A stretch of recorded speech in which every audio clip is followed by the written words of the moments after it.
જય શ્રી કૃષ્ણ મિત્રો, આજે ધનતેરસ છે તો આપણે ધનતેરસે ધનની પૂજા કરીએ છીએ મિત્રો. તો આજે આપણે જોઈ શકીશું, જો હું તમને લાઈવ બતાવી રહી છું કે આજે આપણે તૈયારી બધી જ કરી દીધી છે. તો જુઓ મિત્રો, બધા એવું કહે છે ને કે આપણે જો નવા દીવા લેવાના છે, આજના દિવસે ખરીદી આજ કરવાની. જુઓ તમે, આપણે હળદર લીધી છે, પછી આ જોઈ શકો છો તમે સોપારી, પછી પાન, ધાણા, ગુલાબ, ધરો, ફૂલ, પછી મીઠું લેવાનું છે આજના દિવસે.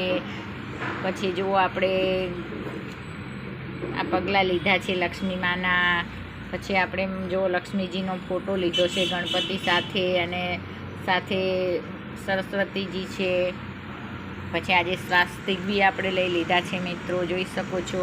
પછી આપણે તોરણ બી લીધું છે, હાર બી લીધો છે, અને સાથે રંગો બી લઈ લીધા છે. કાલથી આપણે રંગોળી પૂરવાનું ચાલુ કરીશું મિત્રો. બીજું મેઇન વસ્તુ એ છે મિત્રો કે આપણે જોઈ શકો છો સાવેણી છે, 2 લેવાની છે મિત્રો. અને આ જે સાવેણી છે ને એ આપણે મેન આની પૂજા કરવાની છે મિત્રો. તમે જોઈ શકો છો આ ખજૂરની સાવેણી છે મિત્રો. તો આ અવશ્ય તમે ખજૂરની સાવેણી અવશ્ય લેજો અને આની પૂજા કરજો મિત્રો. તો આ વિડીયો કેવો લાગ્યો, લાઈક કોમેન્ટ જરૂરથી કરજો મિત્રો. જય માતાજી.